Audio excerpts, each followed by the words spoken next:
ओं अज्ञानतिमिरान्धस्य ज्ञानाञ्जनशलाकया चक्षुरुन्मीलितं येन तस्मै श्रीगुरवे नमः। श्रीचैतन्यमनोभीष्टं स्थापितं येन भूतले स्वयं रूपं कदा मह्यं ददाति पदान्तिकं। वन्देऽहं श्रीगुरुश्रीयुतपदकमलं श्रीगुरून् वैष्णवांश्च श्रीरूपं साग्रजातं सहगण रघुनाथान्वितं त्वं सजीवं साद्वैतं सावधूतं परिजनसहितं कृष्ण चैतन्यदेवं श्रीराधा कृष्ण पादानुसागण ललिता श्रीविशाखान्वितांश्च। नमो विष्णुपदाय कृष्णप्रेष्ठाय भूतले श्रीमते गौरगोविन्दस्वामिन्निति नामिने। नमो विष्णुपदाय कृष्णप्रेष्ठाय भूतले श्रीमते भक्तिवेदान्तस्वामिन्निति नामिने। नमस्ते सारस्वती देवे गौरवाणी प्रचारिणे निर्विशेष शून्यवादी पाश्चात्य देशतारिणे। हे कृष्ण करुणा सिंधु दीनबंधु जगत्पते गोपेश गोपिका कांत राधा कांत नमस्तुते। तप्त कंचन गौरांगी राधे वृंदावनेश्वरी वृषभानुसुते देवी प्रणमामि हरिप्रिये। वंशाकल्पतरुभ्यश्च कृपा सिन्धुभ्यैव च पतितानं पावनेभ्यो वैष्णवेभ्यो नमो नमो। नमो महावदान्याय कृष्णप्रेम प्रदायते कृष्णाय कृष्ण चैतन्य नाम्ने गौरत्वसे नमः। जय श्री कृष्ण चैतन्य प्रभु नित्यानंद श्री अद्वैत गदाधर श्रीवासादि श्री गौर भक्त वृंद। हरे कृष्ण कृष्ण कृष्ण हरे हरे हरे राम राम राम हरे हरे। ओम नमो भगवते वासुदेवाय। ओम नमो भगवते वासुदेवाय। ओम नमो भगवते वासुदेवाय।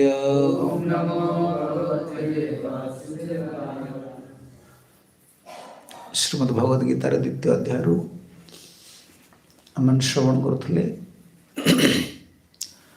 अर्जुन जो प्रश्न अच्छी ब्रजेत किम अर्थात किम आसीत तापर कल ब्रजेत किम किम आसीत माने इंद्र सहित विषयर जो संजोग हुए का मनुष्य बंचा गले विषय दरकार आता पाखे इंद्रिय रही। इंद्रिय सहित विषयर संजोग स्थित प्रज्ञा व्यक्ति व योगी कौन चेतना आसे से किभली स्थित होकर रुहे साउंड ठीक कले कड़ा गला से तार विचारटा केमती रुहे कारण प्राय गोटे उद्वेलित चित्त जो जीवर जो जिते चंचल मन हुए चित्त चंचल हुए तार बुद्धिटा जो गोटे स्थिर रुहे ना ये विषय प्रभाव आ विषय को दोष दे हेनी विषयटा आमर किसी क्षति करे मन क्षति करुच्ची मन जाऊँगी विषय आड़ मनटा उद्वेलित हो विषय आड़ जाऊँगी विषय के आमंत्रण करूनी इंद्रिय को एटा भूल जिनिस विषय की दोष ना जमी गोटे साधक जड़े साधन कर जड़े बैरागी नार दोष ना आम भूल एटा विचार सब भूल सब इंद्रिय माने विषय आड़ जाऊँ विषय के दोष ना इंद्रिय मैंने कहीं जाऊँगी असंजत तार उपाय कहले केमती मत्परा तानि सर्वाणि संयुक्त कौन को दूसरा युक्ता आसित मत्पर बसे जस्य इंद्रियाणि तस्य प्रज्ञा प्रतिष्ठिता। मत्पर नहले इंद्रिय वश हो पार ना काटिदेले विषय सहित इंद्रियर संजोग जन को रक्षा पाया कहले तो भगवान भक्ति आचरण करा पड़ो यह सिद्धांत सी कहले। एवं चलती प्रसंग ब्रजेत किम जो इंद्रिय निग्रह न करि पारे अर्थात इंद्रिय को से कंट्रोल कौन एमती है पुणी सांगटा मुड़ामुड़ी कहीं कर बड़े था आसले पुणी एणतेण गला इंद्रिय को जो से निरोध न करि पारे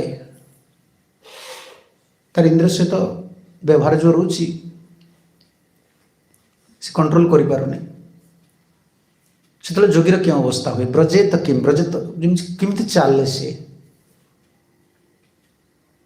8टी श्लोक व्याख्या कर विषयर संजोग रे क्यों भाव हुए चित्तर वृत्ति कौन हुए विषय सहित जोगी जो ठीक से व्यवहार न करि पारिबो तार चित्तवृत्तिर अवस्था केमती रहिबो संयमित असंयमित उभय अवस्था कहले पूर्व कहले ना ध्यायते विषयान् पुंस संगस्तेषु प्रजायते कहले पूर्व बर्तमान तार लास्ट को देले कौन कंक्लूजन प्रणश्यति से पुणी भवसागर पड़ जाव यदि इंद्र को संयम न कर पारला जोगी कथा कहते सब शास्त्र में विक्षेप दोषता कहुए प्रतिपक्ष देखाई यहाँ कले कौन हम यहाँ न कले कौन हम अन्य व्यक्ति मुखर सब शास्त्र कहते इंद्रिय संयम न कर पारे भक्ति बिना इंद्रिय संयम करहब कि 2 श्लोक देखीदेले ध्यात विषयान कतरू तापरटा क्रोधात भवति सम्मोह बर्तमान केमती विषय सहित इंद्रिय को जदि निरवत न कर पारे इंद्रिय संयम न कर पारे जोगीर क्यों अवस्था हुए ताको देखुं काली गत काली शुणुला श्लोक राग द्वेष विमुक्ति सुविषयान इंद्रिय चरण आत्मवशी विधि आत्मा प्रसादम अधिगच्छति इंद्रिय मान स्वच्छंद भाव में छाड़ा पड़ोनी जोगी को इंद्रिय मान जहाँ चाहती सब खाए भल खायापी चाहिए भल सब सब जो ज्ञानेन्द्रिय रहिले जो गुण रहा प्रत्येक ज्ञानेन्द्रिय रस आड़ को धाइबे ज्ञानेन्द्रिय जमती कर्ण कर्ण कौन चाहिए मुझे सब मधुर कथा शुणी चक्षु चाहिए भल रूप मुझे देखी स्पर्श इंद्रिय चाहिए भल जिन हस्त चाहिए भल इंद्रिय को स्पर्श करी जिह्वा चाहिए भल भोजन करी जीव को ये पंच ज्ञानेन्द्रिय सहित मन ये 6 जन हों जीवर प्रधान शत्रु तेणु ये जड़ जिनस गुड़ा से प्राप्त होती तार शब्द स्पर्श रूप रस गंध जड़ जिनस से आनंदटा पाँच जड़ जिन तो आनंद ना से चिन्मय जिनिस को जावाक पड़े से इंद्रिय गुड़िक चिन्मय जिनस लगे जमी रूप देखुं ना भगवान रूप पर ध्यान कर कथा शुणे से भगवान कथा शुण शब्द स्पर्श रूप रस गंध गंध आघ्राण कर भगवान पुष्प तुलसी ये चिन्मयता सी इंद्रिय प्राप्त न हो पार प्रसाद अधिगच्छति सी आत्म प्रसन्नता लाभ कर भक्ति बिना ये देखो बलदेव विद्याभूषण टीकार से जिन कहते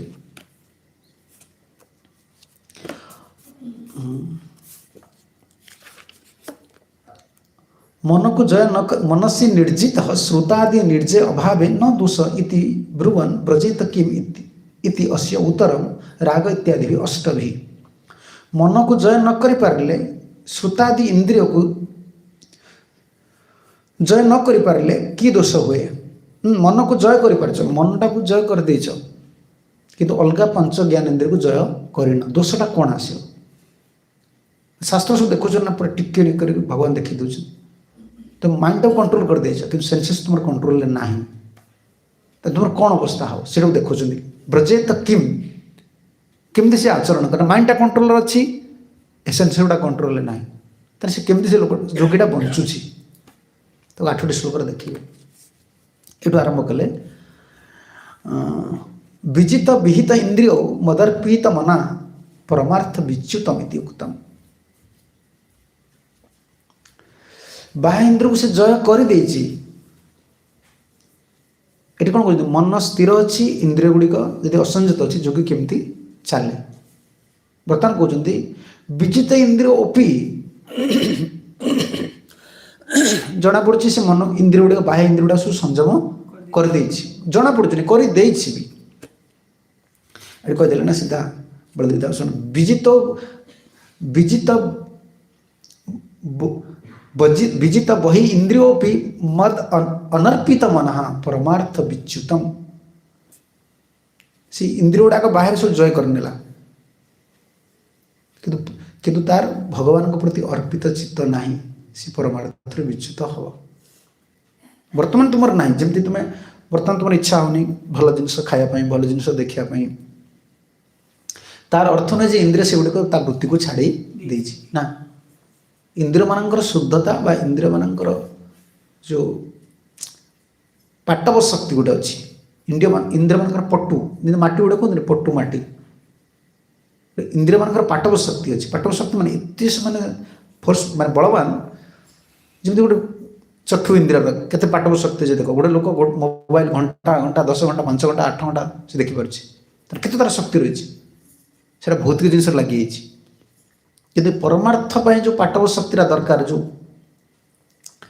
तार ना से भक्ति केवल मिले भक्ति सहित युक्त हेल्ले मिले से भक्ति विहीन जिते प्रकार ज्ञान कर्म द्वारा से जहाँ सब जोग द्वारा जहाँ सब संयम कर रखी तो कुछ विश्वास करा जाय परिबे कारण भक्ति बिना हृदय केबे शुद्धित हो परिबे नाही इंद्रिय माने केबे शुद्धित हो परिबे नाही सेटा मतपर श्लोकटा धरिए सब मतपर न हेले कि इंद्रिय को संयम करि परिबे नाही केबे नाही कथाभाषा भी संयमता नथिबो आचरण भी गोटे संयमता नथिबो ताको किछि गोटे स्पेशल ट्रेनिंग नाही तो केते भी ताको ट्रेनिंग दियो तार भार पड़ियो कहीं तार अंतरटा शुद्धि भक्ति द्वारा शुद्धित होनी भक्ति द्वारा शुद्धित होनी नीति द्वारा अंतर शुद्धित हुए ना नीति द्वारा बाह्य आचरण गुड़िक ठीक हो जाए किंतु पुणी गुणर प्रक्रिया रही से नीति मानि पारे जानी पुणी गोटे कौन करद से कथा कहते विजित बहींद्रियोपि मद अनर्पित मन परमार्थ विच्युत इति उक्तम। ये जो श्लोकटी रहा रागद्वेष विमुक्त विषयान इंद्रियस्तराणी आत्मवश्य विधि आत्म प्रसाद अधिगछति तक सटर से कहले टीका से परमार्थ विच्युत हो जो विध्यात्मा स्वाधीन मन मदर्पित मन स्ततव निर्दग्ध रागादि मनोमलम तो भारी सुंदर शब्द वेदांती संस्कृत बहान बड़ पंडित निर्दग्ध मनोमलम ये मदर्पित मन से जन जुक्ति कर बाह्य इंद्रिय संयम अच्छी मनटा संयम अच्छी बाह्य इंद्रिय संयम नहीं तार कौन हम कहले जेहेतु मन मदर्पित हो पारे सब अर्पण कर मन सहित इंद्रिय गुड़िक सब आमर कौन आम ट्रेनिंग सब जिनटा ना मुझे करुचे मनरे ठाकुर डाकुची कि मनरे कर इंद्रिय गुड़ा कौन कर इंद्रिय गुड़ा कौन कर सेवाटा रखाई ना बहि इंद्रिय सहित मनटा को रख मनरे से कलिजुग से मानसिक सिद्धि ना तार मानसिक जप जो सब करती से गोटे किए छाड़ी से गोटे तार मालीटा को एकाथरक धरिक मुंडे से गुड़े देवे 10 मिनट केतना एत लक्ष माला करमती एत लक्ष माला कर गोटे माला तो कला 7 मिनट लगे तुम एत लक्ष माला कि हरिदास टाइप ना कौन सी हरे कृष्ण कहते सब माला गुड़ा सब चलती घुरा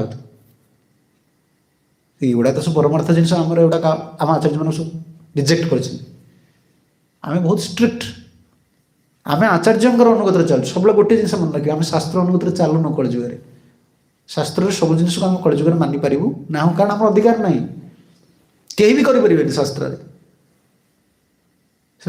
शास्त्र को सार करके आचार्य मैंने आमर उद्धार करने जो प्रिंसिपल देते आम आचार्य अनुगत चलु शास्त्र अनुगत देखले आम आम सब समस्त रिजेक्ट हो सन्यास सन्यास धर्म कौन सन्यासी धर्म शास्त्र हिसाब भागवत हिसाब से आम मानू सन्यासी कौन से नारी को देखिए तो तुम तो सन्यासी, तुम तो नारी की दीक्षा दो, कटिगला से दंड कमंडल धर मेखला पिंध ब्रह्मचारी मान धर्म गुड़ा से कौन मानुचे आम आचार्यानुगत बंचुचे आम वर्णाश्रम धर्म अनुसरण कले भी आम भक्ति करने आचार्य मैंने आमको जहाँ देती आम follower we are follower of आचार्य नॉट शास्त्र। आम कलिजुग सब शास्त्र को मान पारूने कहीं शास्त्रर अधिकार हिसाब से आचार्य मैंने जानते ये जीवर क्यों अधिकारटा अच्छी से जानते जो मैंने शास्त्र को स्ट्रिक्टली धरवे सी भी क्या विश्वास स्थापन करेंगे विश्वास करेंगे से जो मैंने आज देखुच जो मैंने इस्कन भक्त विषय आज से कुआड पढ़ाऊँ कौ संस्था को पढ़ाऊँ सी जो डाउट कर प्रभुपाद जहाँ देते हेनी ये प्रिंसिपल कौन खाली षोल पकड़देला इस्कन सी जो जो आइडिया क्यों आसूसी सी शास्त्र देख दौरान अधिकार को देखुना मुझे सब बसी बसी गोटे गोटे स्ट्रिक्टली कहीदे कि लोक मैंने धरीपर स्ट्रिक्टली मुझे कहूँ जार जो अधिकार से अधिकार रधिकार केवे तुम उपरको जापर अधिकार तुम्हें केवे क्रिएट कर तुम्हें कह भजन कर ना तुम्हें कर्माधिकारी तुम्हें कृष्ण कर्म कर केमती निष्काम भाव में अर्पित ही कर्म कर से चित्त शुद्धि हम भगवान कृपा पाइब भजन अधिकार को जीव ना सब गुड़िक मुझे देखुचे भजन नाम तुम्हें केत बड़ साधु कति जाओ तुम्हें कौन कर धरदेवी परफेक्टली ट्रेंड अप आम सब भजनानंदी पाखे जो मैंने भगवान को पाई से लोक पाखे आम देखीचु से केमी गुरु आचार्य प्रिंसिपल स्ट्रिक्टली फॉलो करते आ तुम्हें आमको देखते शो करदेव मुझे भजन कर मानू केवे भी ना आम आचार्य को धरबू ना तोर अधिकार जो तुम्हें तुम्हें तुम्हें जो अधिकार लोक वृंदावन ये बाबुला नहीं छाड़ी वृंदावन से कौन कर सेटा से कम कर माल धरी भजन करदो तुम सब खाया पीवा व्यवस्था करदो किसी काम दाम करनी तुम सब दिया भजन करदो अधिकार बापा तुम इंद्रिय मन गुड़ा सेमती अच्छी आ तुम बसले कौन कर 2-4-5 दिन जीव तापर बाहर सी गुण सी हेनी अधिकारटा तुम निजे केवे या ना भगवान ये गीताटा केवल अधिकार पर बेस करना अर्जुन को अधिकारटा सी कहते मुझे ऊपर को चलि कौन कर सन्यासी भगवान तो रहीपर तोर तो क्षेत्रटा रजगुणी तोर गुणटा अच्छे से गुणटा मो सेवारे लगा जिते प्रकार आउटस्टैंडिंग स्टेटमेंट बा जो सब स्टेटमेंट गुड़ा सब दौरान से जानी से विचलित हम आम के विचलित हबुनु आम केवल गुरु वैष्णव प्रिंसिपल चलू आम के ये तो भजन कला ये तो बड़ा सेंटली पर्सन अच्छे अरे भाई से बहुत बड़ बड़ साधु जगत साधु अच्छा ना शुद्ध भक्त अच्छा ना सहित प्रिंसिपल सहित आम काम करें किसी काम करें आम केते देख केते प्रवचक केते हायर टॉक सब चलती स्टैंडर्ड कांड देखा केते बड़ बड़ आलोचना चलती आगे तो आलोचना नाला एत डिस्कसन नाला एत मीडिया के लोक जान नुले एत प्रवचन चलती स्टैंडर्ड कहीं आम हायर स्टैंडर्ड कहीं आसुनी कहीं अधिकार शुणिले कौन हम एक कान शुणे से कान बाहर कर दो भाई तुम अधिकार जीवक से बारंबार कहते तुम अधिकारटा नहीं तुम भजन कर तुम कर्माधिकारी मैंने कर्माधिकार ज्ञानाधिकार मैंने ज्ञानाधिकार भक्ति अधिकारटा केवल महत कृपार हम भक्ति अधिकारटा तुम निजे तैयारी करना महत कृपा बिना भक्ति अधिकार हम महतर कृपा बिना कौन कर्म भक्ति ना काटिदे कौन कर्म भक्त हे तुम से कहले कौन आम से मानू मानू कहीं जिनसा कहूँ आचार्य निष्ठता हूँ तुमको बचेक रख शास्त्र को जहाँ मानवानी ता नुहे शास्त्र जो अधिकार रही से अधिकारटा शास्त्र जहाँ कही मो पाखे मैच हम कि ना मुझे जानी भगवान कहले मनमना भव आम आम मनमना भव मत मनमना भव आम केत घंटा 2 घंटा मनमना भव ही करचे से गीतार कनक्लूजन आम गीता कनक्लूजन रू कटि जाऊे ऊपर कौन जीव कि भागवत कौन पढ़ो धर्म प्रज्वलित बड़े कहीं जाऊच धर्म को तुम्हें प्रज्वलित मुक्ति आशा जो छाड़ 2 घंटा कनसीयसनेस मनमना हो पारे आम आचार्यानुगत शास्त्रानुगत नुहे नुहे शास्त्र जो प्रिंसिपल आचार्य मैंने आमको देते आम आचार्य अनुगत चलुँ शास्त्र फॉलो कर शास्त्र को किंतु ता माने नुहे जे शास्त्र जहाँ जहाँ अच्छे आम सब से गुड़िक ना फॉलो करूँ हेनी पार अधिकार अधिकार कि क्रिएट करें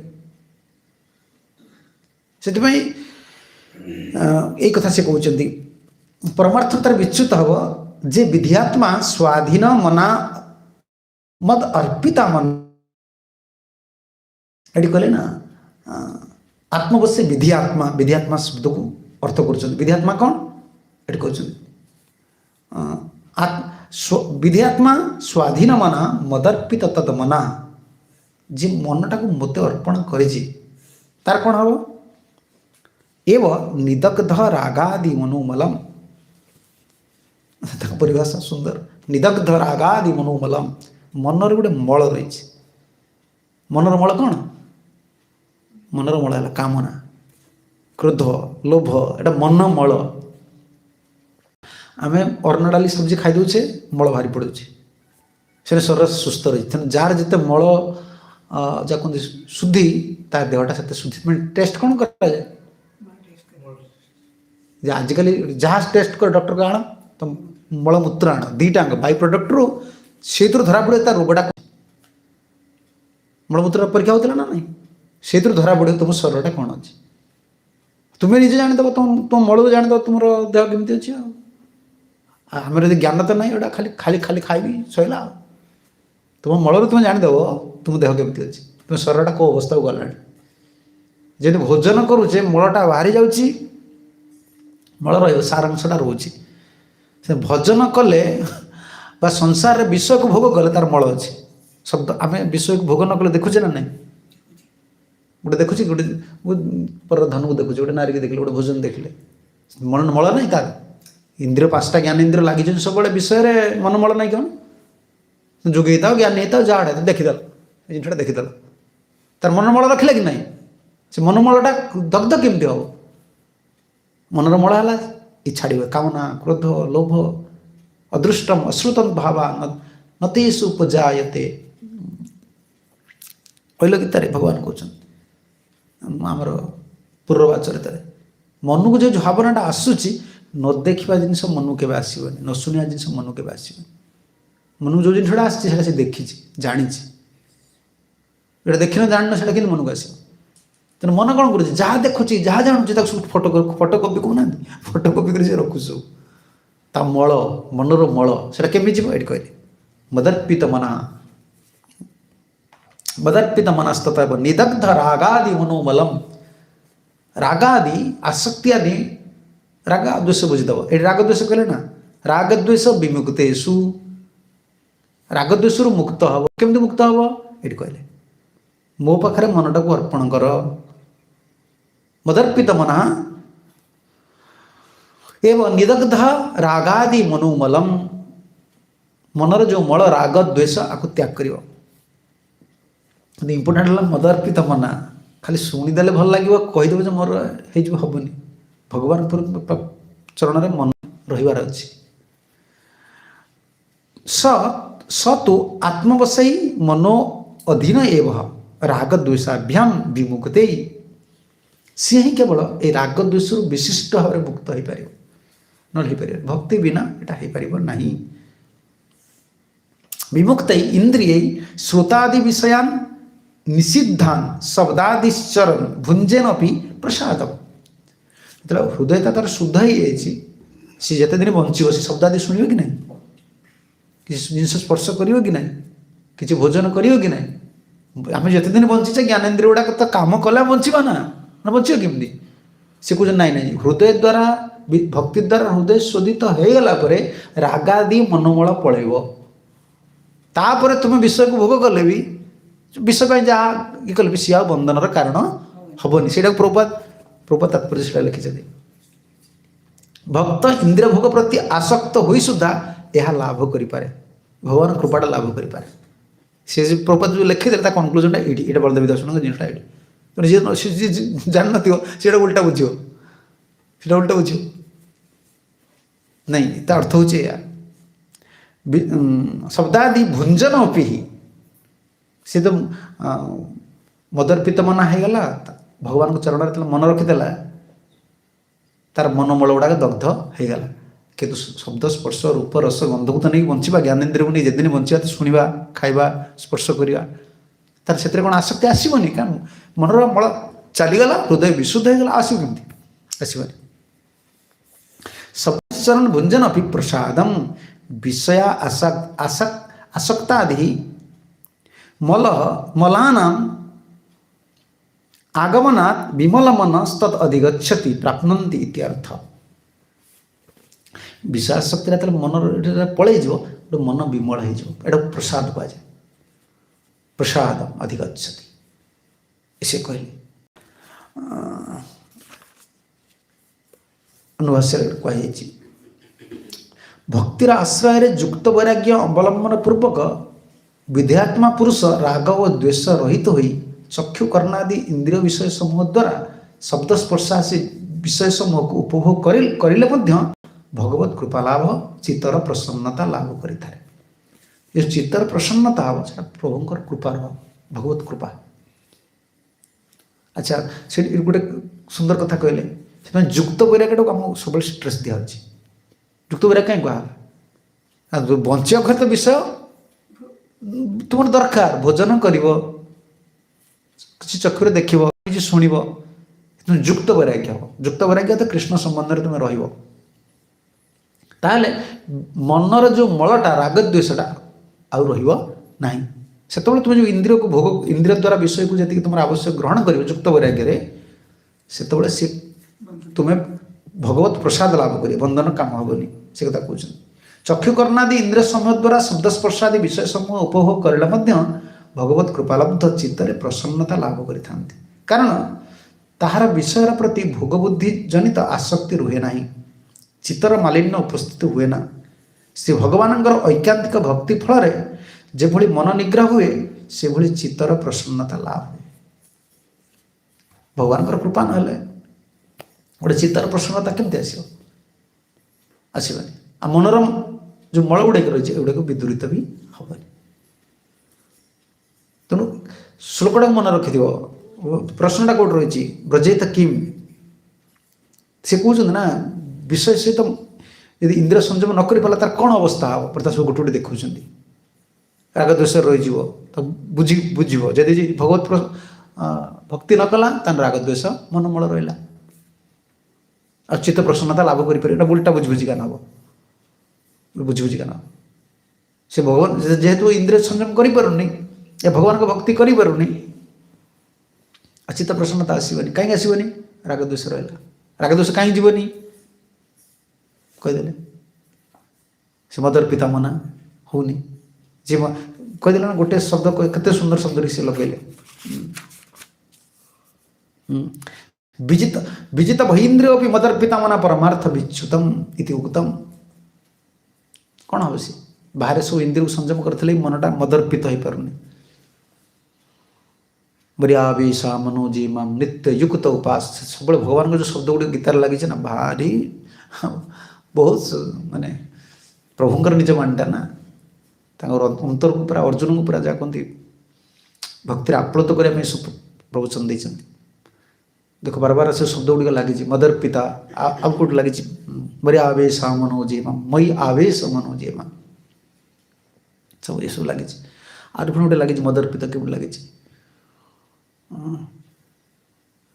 मत्कृता परम मत्संग वर्ज एकादश अध्याय विश्वरूप देखला जो श्लोक कही बहुत सुंदर श्लोक मद मद मद मद बार बार यूज कर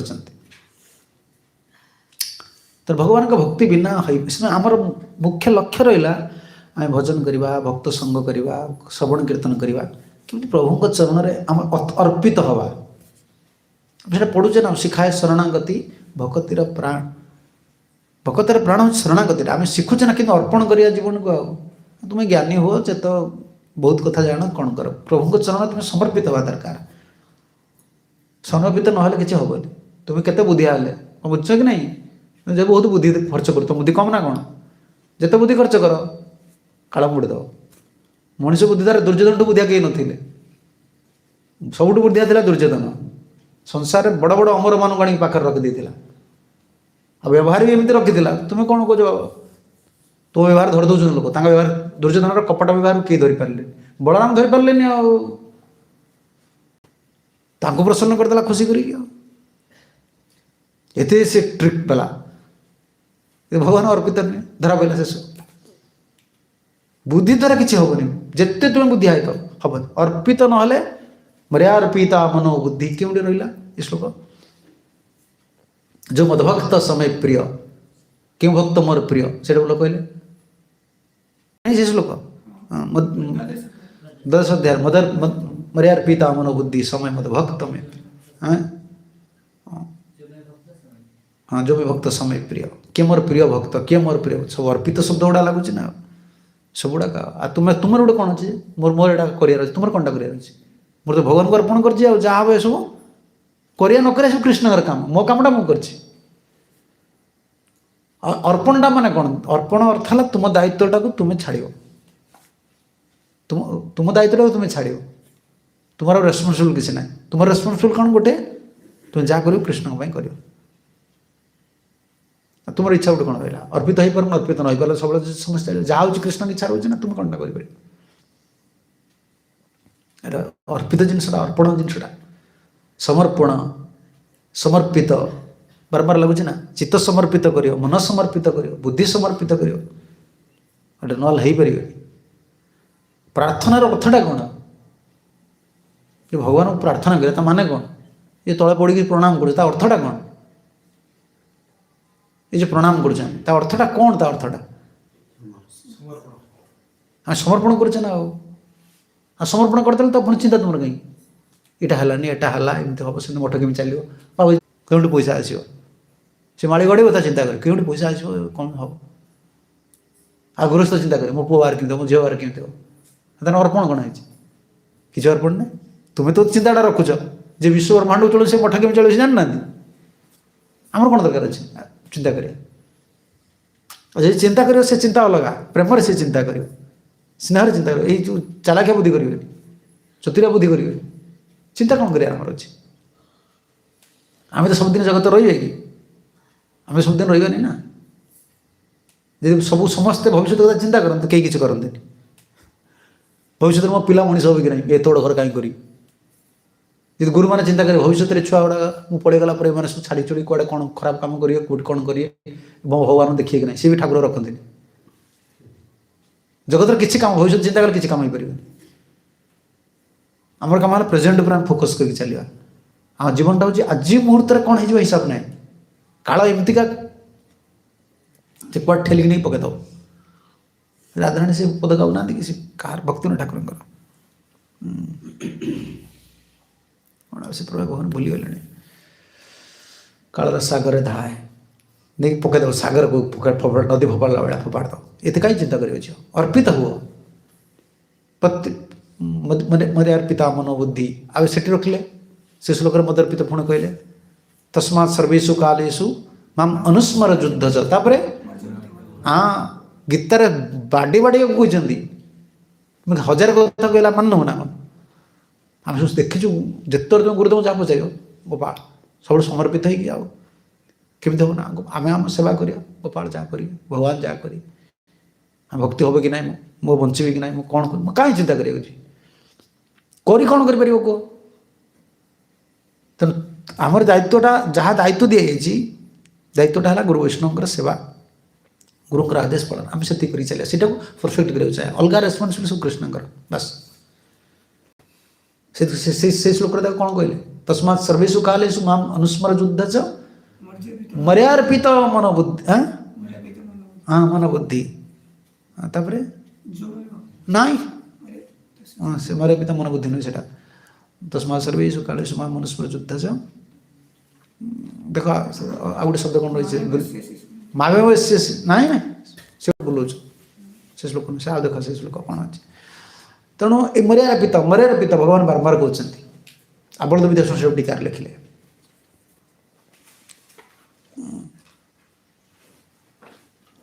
देख प्रभु से लिखुं केमती साधारणतः से आत्मसंतोष निमित्त काम करें से प्रकार कर्म कृष्णकर बिना इच्छा से करना तेणु करवा न करवा ता इच्छा पर निर्भर करे कारण तापर तार पूर्ण कर्तृत्व थाए कारण से केवल कृष्णकर निर्देश ही कर्म करें कृष्णकर निर्देश अर्पण कहुए जो समर्पित है इंडिकेशन आसो कौन मो जीवन हम मुझे जानी हाँ माँ मनुस्मर युद्ध च तार पर कौन हाँ मर्यार्पित मन बुद्धि माम एस्य असंशय मामस्य असंशय से असंशय शब्दटा ये मर्यार्पित सहित युक्त हम कौन डाउट कर ना मो पाखरे मन बुद्धि दे देगी तुम अर्पित हो गले तुम कौन हम विजय करी कि पराजय भी कौन है डाउट कर ना असंशय शब्द लगी कि लगी देख असंशय को डाउट करनी टोटल डाउट करनी तस्मात् सर्वेषु कालेषु सबु काल रे माम अनुस्मर युद्ध च स्मरण अनुस्मर शब्द अनु उपसर्ग लगे अनु माने कौन बारंबार स्मरण कर आ युद्ध कर अर्थात कर्म कर तुम सेवा कर स्मरण कर आउ मर्यार्पिता मन बुद्धि मो अर्पित कर तोर कर्म करला बेले एटा रहला कंडीशन एटा तो फेल है जिन आम भक्ति करुचे कंडीशन है एटा तो फेल हो क्या कर मुझे कली मत कौन पचारे भावे बुझ कि नहीं मुझे कली मना कौन गोटे डिक्लेयर है मुझे बड़ा सेवा करुँच मना कौन कि पचारू ना अड़े दिस तुम गोटा किसी जान कनिष्ठ लेस दैन कनिष्ठ तुम सब कनिष्ठ ठार तल तुम ताली मरा के दिन भक्ति करा कि तुम ताली मरा के दिन भक्ति करा ताली मारिक भक्ति करे सेवा करे इटा भगवान सीधा स्ट्रेट कथा कही दौरान नुआ नुआ लोक उत्साह गुटा दिह तुम सब यहाँ कौन दरकार क्या कर बुझीपार कौन कहले ये माम अनुस्मर युद्ध तस्मा सर्वेषु कालेषु माम अनुस्मर मर्यार्पित मनोबुद्धि माम एस्य असंशय तस्मा सर्वेषु कालेषु माम अनुस्मर युद्ध च मर्यार्पिता मनोबुद्धि मनोबुद्धि रे क्या यहाँ करुँची कर्मटा भक्ति केत हो जाए कर्मटा भक्ति केत हो मन बुद्धिटा जो ठीक रोचे यहाँ क्या मुझे जन कर्म कर खटुथी खाली खटुथी परिश्रम करी सी क्या कर भूलीगला सी क्या कर भूलीगला तर मन बुद्धिटा यदि कर्म सहित युक्त ना कौन जमी गोटे सोल्जर सी जो बंदूक धरी ठिया हो क्या कर सरला से देशपाई कर तार उद्देश्य रही बोली से पिला छुआ सब भूलिक आज ठिया हो अच्छा गोटे गोटे समाजसेवी से क्या आज सेवा कर समाज कर्मर उद्देश्य जो मन बुद्धि नहीं कि भगवान भक्त से क्या कर तार पॉइंट न हो पारा सी ऑफिशियल ड्यूटी हो गला तार मुझे क्या कर मठ रही 3 घंटा करी तो घर रही सेमती करदेव घर ड्यूटी करदेव एमती करी बोली ना क्या तुम्हें करुच मर्यार्पित मनोबुद्धि को अर्पण कर कर्म कर नाम एसी असंशय भक्ति पलि आस डाउट कर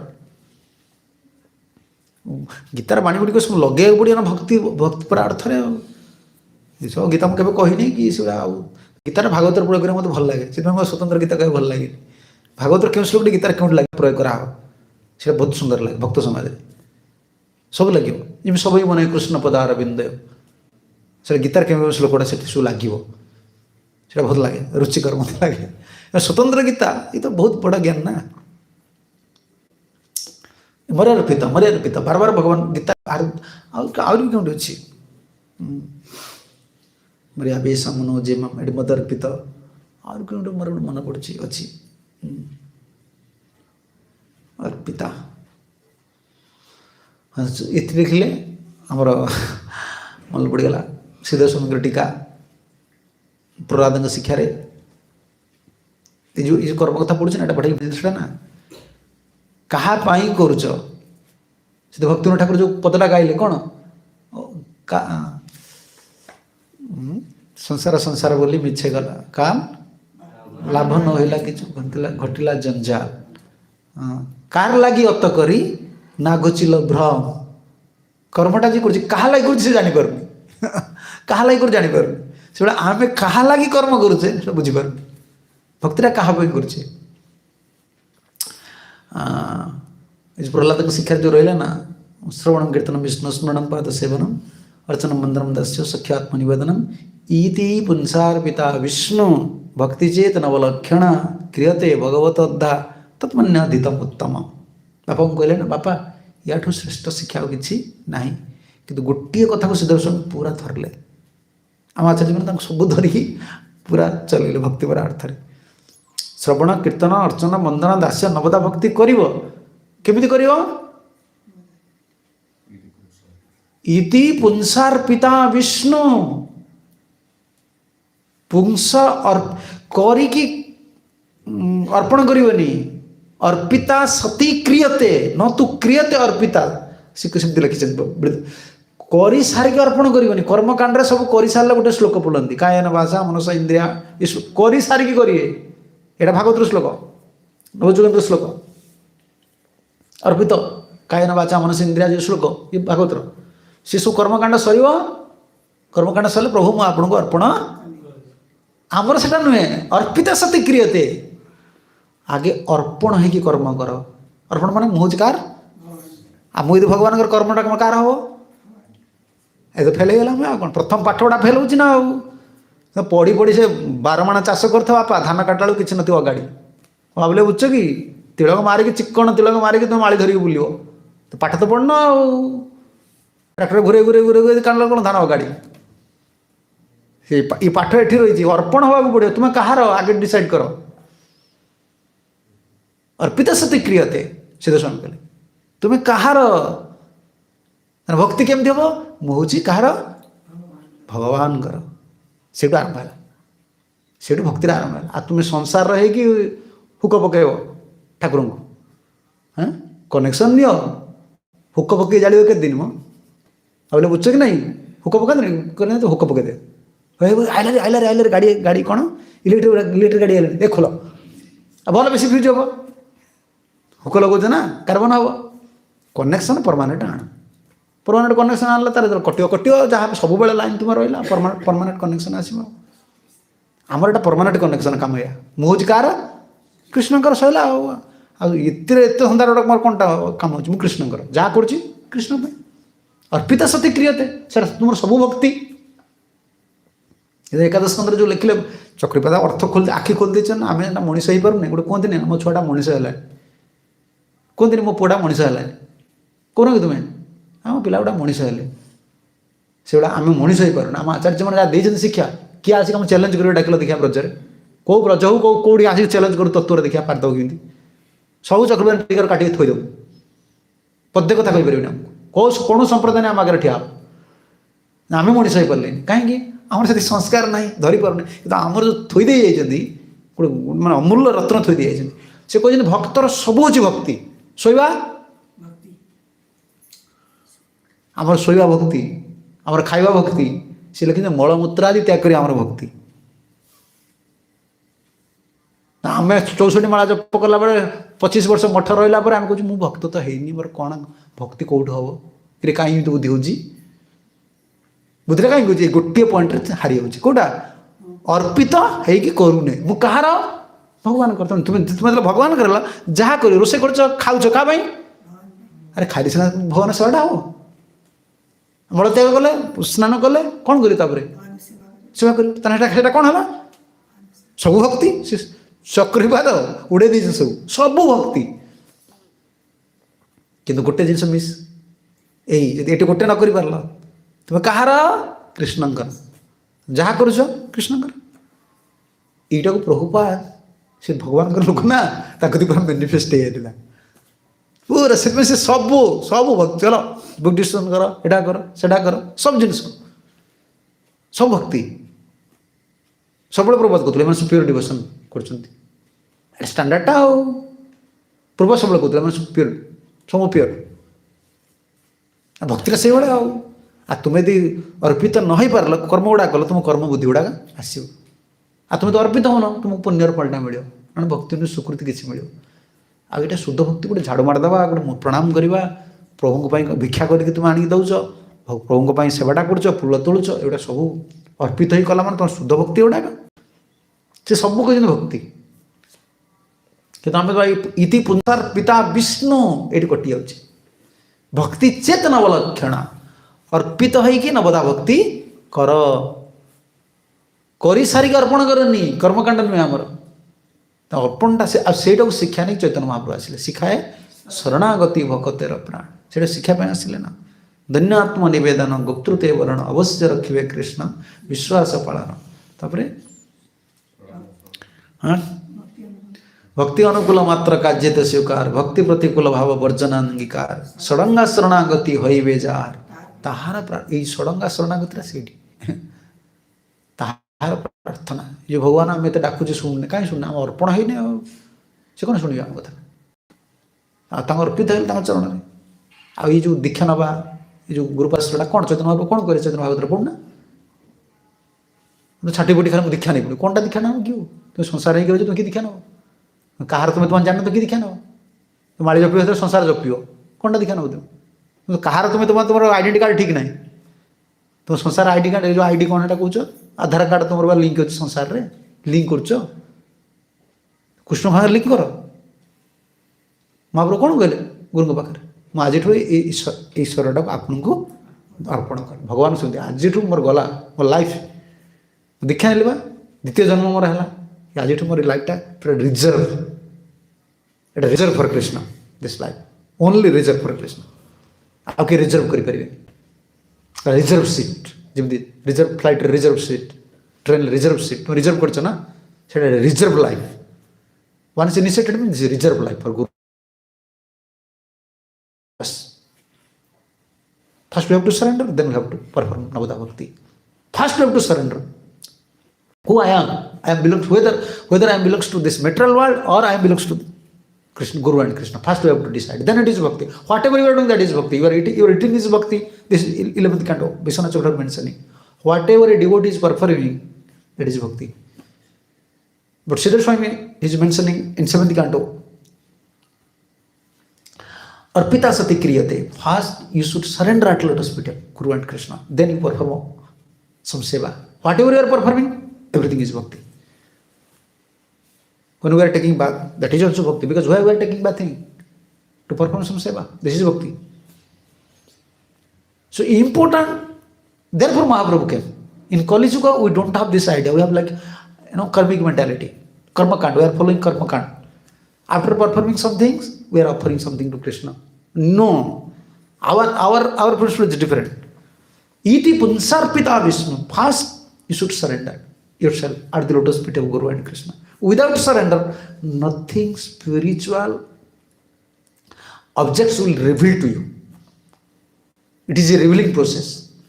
Like we are chanting holy name, we are accepting Guru, we are residing in Dham, we are serving deities, but their influence or their spiritual potency or their merciful glance, or we can say their spiritual power is not revealing to us. Why it is not revealing to us? Because we are not surrender. We are not surrender. According to our surrender, spiritual objects are tadiya vastu.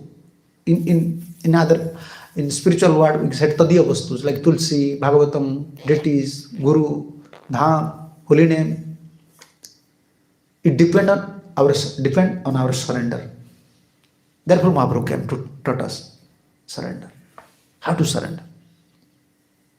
And that prayer, this is there.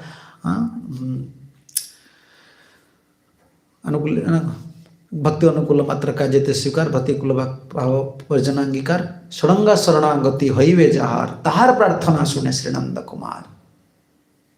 When someone surrender at lotus feet of Krishna, then Krishna hear his prayer. It doesn't mean Krishna in bhav stage. When you reach bhav stage, everything will reveal to you. But it doesn't mean you after nishtha up to bhav.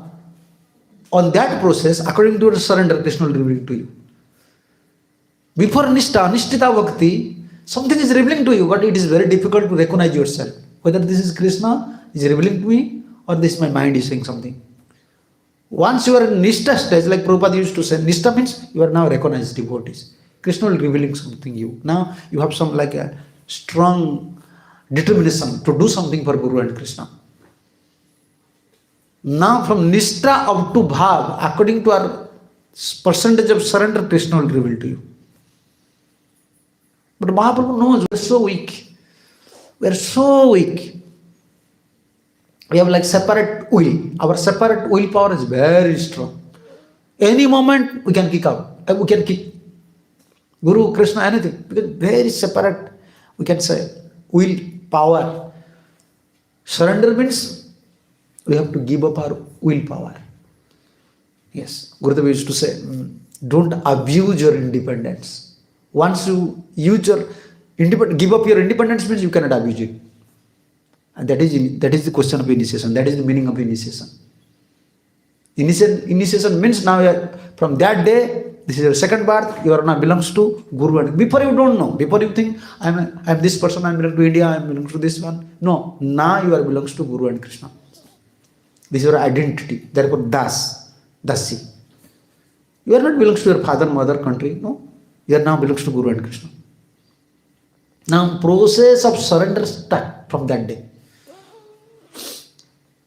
But nowadays we are thinking initiation means everything is finished. Oh, I am initiated. What we are initiated? We are initiated on that process. We are initiated on prem process now. We are now in beginning stage. Now, from that stage, we have to mature our surrender. We have to increase our surrender. Then when Bhav stage, we will reach Bhav stage, then everything will reveal to you. Everything will reveal to you. And in that verse, Bhaktivinoda Thakur says, Rupa Sanatana Pade, Tante Trunandari, Bhakati Vinoda Bole, Dui Karajali. It is not easy also. It is not easy to give up our willpower. We are independent. Not easy. Because mind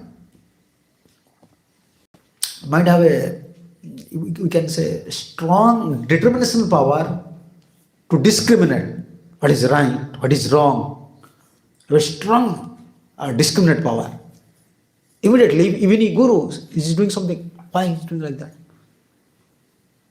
Many devotees, after reading Shastra, why Prabhupada said like that? Who are you? How can you say why Prabhupada said like that? Because this is minds. Even you don't want, this is coming from mind. This mind have a strong determination power, discriminate power. But that is not also helpful in our spiritual life. Surrender means, in another word we can say, those are surrender.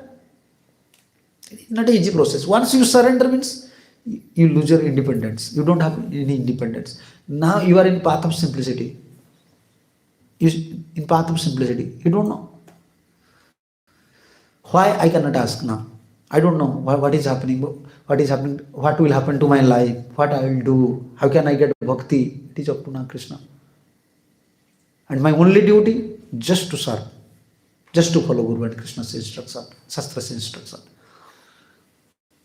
Bhakti, it is not easy, therefore we have to pray. We have to pray for that. Mind have a strong willpower, separate desire. Always calculating, this is good, this is bad. So what to do? In that stage, how can we surrender to Guru and Krishna? Therefore, Bhaktivinoda Thakur is writing these things. Rupa Sanatana Pade Dante Trunadhari. With humble mood we have to pray to Acharyas, previous Acharyas. Yeah, this is like for weak body, those are diseased persons. For them, in Ayurvedic, one turning is there. Ayurvedic, this turning or this medicine is called Rasaya. So this is our Rasaya. For conditioned souls like us, we are neophyte. For us, this is the Rasaya. The only remedy, only medicine, only, we can say, strength. Pray to previous Acharyas. Pray to Acharyas. Previous Acharyas. Present Acharyas. All Vaishnavas, this is our strength. Rupa Sanatana Pade Dante Trunandari Bhakati Vinoda Bole Dui Karajuri. With humble mood. Kandya Bole Amita Adham Sikhaya Saranagati Karahi Uttam. I am very fallen. Weeping, I am just praying at your lotus feet. I am a fallen soul. Just you uplift me up to Uttam. I am a fallen soul. This should be our prayer. Because we are discussing this verse. After Arjuna asking this question to Krishna, how can a yogi, he can control his mind, or how he deals with these material objects? We will stay in this material world anyhow up to our death. We have to stay here, but when we will stay here, we have to use five senses. And some material object is required. For eating some food is required. Some always for hearing some sound is required. For touching something is required. So how to deal with him? And the yogis, if he is unable to control his mind, his senses, what will happen to him? Arjuna is asking, and Krishna is giving the definition, Sthita Prajna Kalaha, and giving the definition. Prajahati Jada Kaman, Sarvan Patho Manogata. This is the high standard. Sarvan Kaman, whatever desire, he should kick out from his mind. Sarvan Kaman. Prajahati Jada Kaman. Prajahati Jada Sarvan Partho Manogartan. Arjun, whatever desires is in your mind, if someone is, just kick it out. Atmani eva atmani tusta. Sthita prajna sauchyate. Always be satisfied in self. In other words, whatever Krishna is just arranging, in whatever place, whatever, he is satisfied. He knows one thing, everything is happening by will of Krishna. This is Krishna's arrangement. Who can feel like that? If someone is surrender. Pandavas are surrender, although they are residing in forest, moving here and there, underneath a tree they are sleeping, but they are thinking this is Krishna's arrangement. Therefore they are happy. Unless we feel, if you dissatisfied, no. Whatever arrangement is coming to your life, this is Krishna's. If you feel like that, then your life is set. This is the only, we can say, the shortest and secret key point. Whatever, if Krishna is Supreme Personality of Godhead, if something is happening to my life, it is Krishna's will. And who can feel like that? Who can say like that? If someone is surrendered soul. He surrender at lotus feet of Guru and Krishna. Whatever is coming, Krishna's arrangement. Because he has no separate desire. If we don't have separate desire, then whatever arrangement is coming, either happiness or distress, this is Krishna's. Like Pandavas, they don't have separate desire. They don't want to become king. Rather, Krishna wants, let you should become king. They are not begging 5 villages. Krishna is, instead of them, Krishna is begging. On behalf of Pandavas, Krishna is begging, just give 5 villages. They don't want anything. They don't have any desire. They can stay anywhere. Therefore, whatever arrangement was coming at that time, they feel this is Krishna's. Staying in forest, this is Krishna's. And Duryodhana, knowingly in front of everyone, he wants to naked Draupadi. This is Krishna's. Yudhishthira Maharaj was not disturbed because they don't have desire. We are suffering due to this desire. Therefore, Krishna said, give up all these things. And it is not practically. It is very difficult for a conditioned soul. Therefore, conclusion of all these verses is one verse. But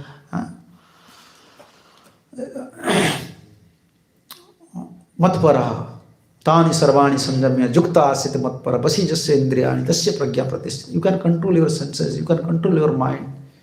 Only when Prabhupada mentioning that for food, you became a Matpara devotee. Is that verse you can find? In Oriya, this translation means English, they are Matpara devotees. You should be devotee, but Matpara devotees. Matpara means my life, my Manasa, Dego, whatever Krishna's. I am belongs to Krishna's. First we have to decide. So therefore, when we understand that I am belongs to Krishna, whatever activities we will perform, everything is bhakti. Therefore, consciousness, Prabhupada therefore never said other things. Consciousness, Krishna consciousness. We have to elevate our consciousness. I am a devotee, and whatever seva, whatever activities I am performing, it is for Krishna. So, if you keep this consciousness, then everything is Krishna consciousness. Either you distribute books, either you sweep, either you worship, either you cook.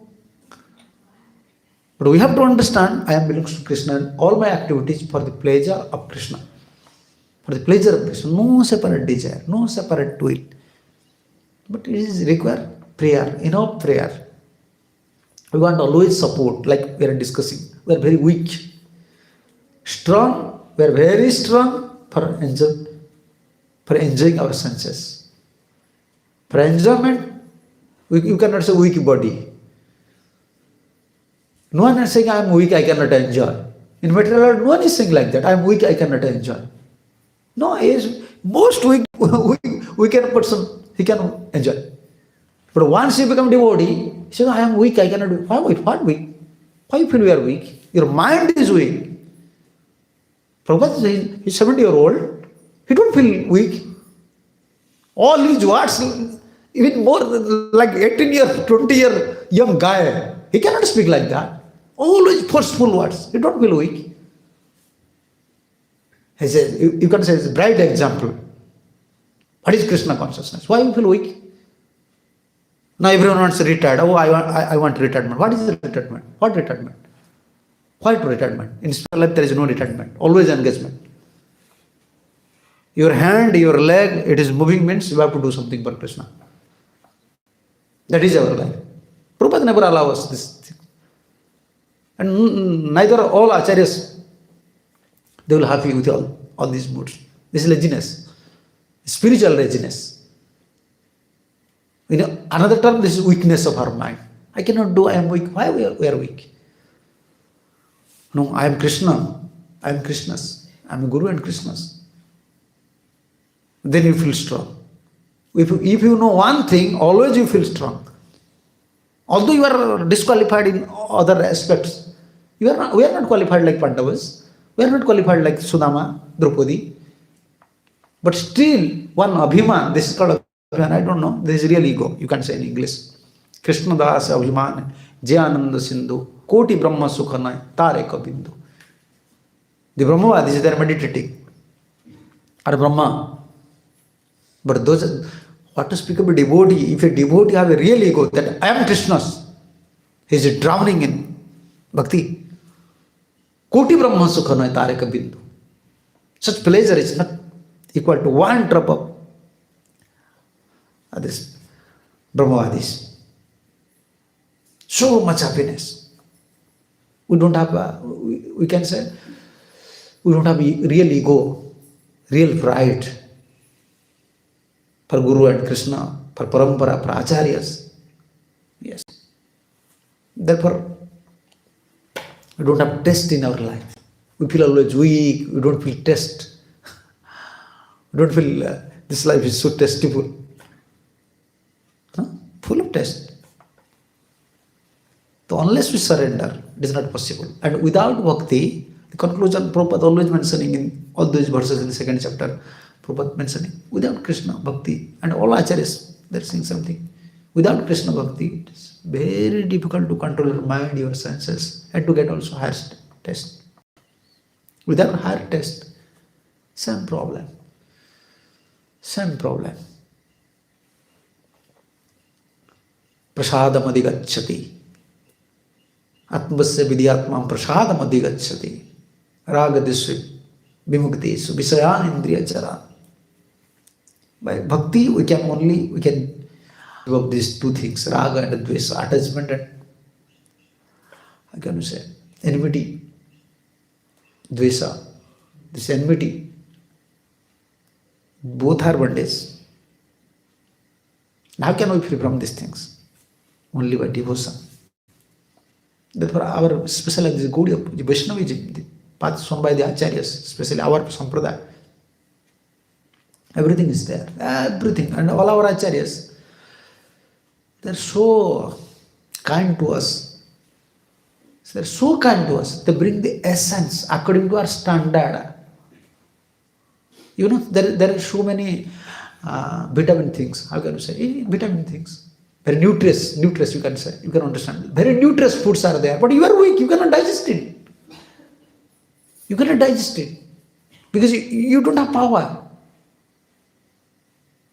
So a real doctor, he will not, if he knows he has some gas problem, he cannot digest. He never can give prescription. Okay, we can take the nutritious food. No.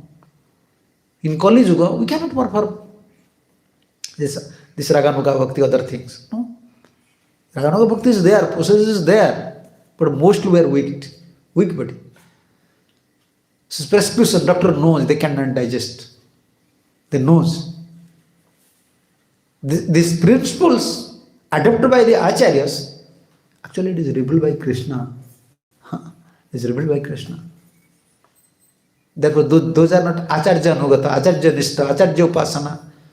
Those are not very attached to acharya principles. For them, oh, he can walk for few miles, bus, you can say. You can say. Because we have some experience with Gurudev, we know how they met Prabhupada. And from childhood, they are so strict, they are fully inclined to Krishna, but still they are very strict to Prabhupada said these things. Okay, I have to do these things. They never went to Vrindavan. My Gurudev once went to Vrindavan. Even Puri once. How far? 60 kilometers. People from west, they want to come to Puri. No, I want to see Jagannath. Gurudev never trained us like that. This is Dham, you have to go. No.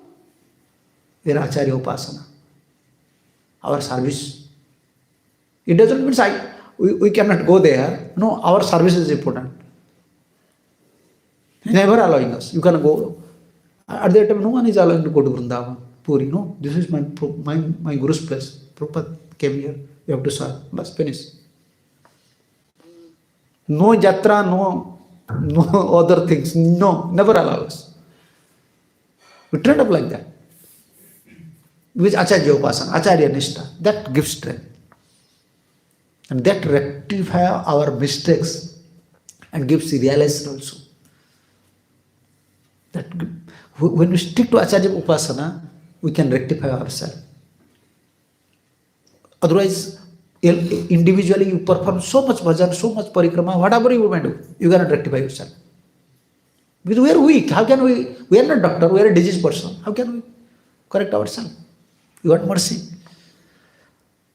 So conclusion of all these verses, Prabhupada mentioning always, Krishna consciousness, Krishna consciousness. We have to perform pure devotional service. So this is the essence of all Shastras. So whatever principle adopted by Prabhupada, actually this is revealing. It is revealed. Krishna revealed to him.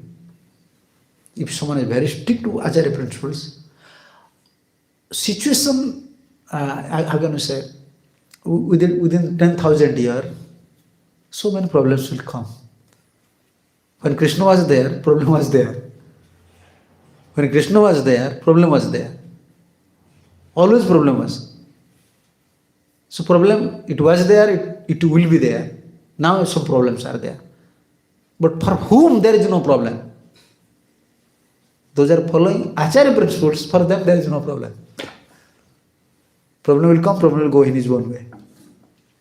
Those are following principles. For them, when Krishna was there, still, you see, when Kansa was there, everyone disturbed, but Akrura was there. Most of the devotees left from Mathura when Kansa created problems, but Akrura, he was there. Okay, this problem, this is not a big problem for me. For higher purpose, I have to tolerate. Therefore, Krishna sent to him, just go and bring Krishna Balaram. Problem will come, anyhow. This is a worldwide mission. Something will come. In a small house, there is a problem. Between husband and wife, to speak of worldwide mission. Something will come, but if individual devotees, whoever he may be, it may be myself or yourself, whoever may be, if someone is attached to Acharya principle, you have faith. Attachment means faith. If you have unflinching faith at lotus feet of Guru and Krishna, for him there is no problem. This is the, we can say, secret. And he will not disturb. He will only stop to his Acharya principles. He will pray. He have faith. Arrangement will come. Arrangement will come. Like Pandavas. Or wherever they are going, within this 12 year, within the forest, every time he finds blessings from Vaishnavas, Brahmanas. Every time. Because this was Krishna's arrangement. Every time. Success. Looks like they are in distress, but success. Because they have faith. So, We have to very determined and one-pointedness. We have to develop our one-pointedness towards Acharya principles. Therefore, Prabhupada adopted Guru Puja. Always we have to pray to Acharyas. Then our surrenderness will increase. And more we surrender, Madad Pitaha. More we surrender, then all principles will reveal to you. Krishna will make arrangement. Okay, Hare Krishna. Srila Prabhupada ki jai, Srila Gurudev ki jai, Bhagavad Gita ki jai, Gita Pramana. Gopal.